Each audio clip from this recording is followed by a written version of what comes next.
Kuna baadhi ya wachambuzi wanazungumzia, wanaunganisha pia na wachezaji wengine, lakini majina haya nimeyataja kwa sababu ndo majina makubwa ambayo yanatajwa kwa hivi sasa na yanafanya vizuri kwenye ligi kuu ya Tanzania bara. Kuna wengine wanamnyofoa Alan Okero, kuna wengine wanamnyofoa Faisal, kuna mwingine anamtizama Chama.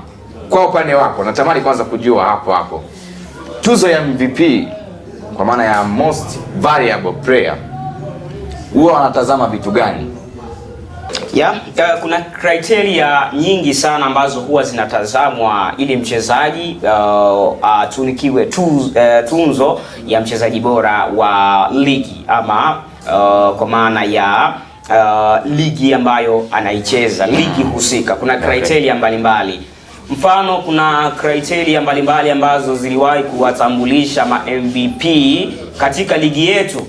Kuna criteria ya kutumia mchango wake katika timu. Umeleta impact positive. Nitakutolea mifano. Kuna mtu mmoja aliwahi kutoa tuzo ya mchezaji bora wa msimu, alikuwa anaitwa Yannick Litombo Bangala. Wakati anatoa huo msimu tuzo ya mchezaji bora, Yannick Bangala hakuwa vizuri in terms of numbers. Lakini alikuwa mchezaji bora wa timu. Kwa nini alitoa tuzo ya mchezaji bora wa msimu Yannick Bangala msimu huo?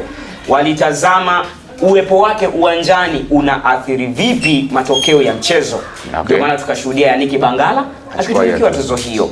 Hiyo ni criteria namba moja ambayo huwa zinatambulishwa ama zinamtambulisha MVP wa msimu husika kwenye ligi mbalimbali. Nikitoka kwa Yannick Bangala, kuna msimu pia aliwahi kutoa Scott McTominay kama niko sahihi kwenye ligi ya Serie A. Wakati anatoa hiyo tuzo ya mchezaji bora, alikuwa Napoli. Alikuwa Napoli. Yes, Napoli. Lakini ukitazama hakuwa na numbers za kutisha sana, ila kiwango chake kilikuwa bora sana.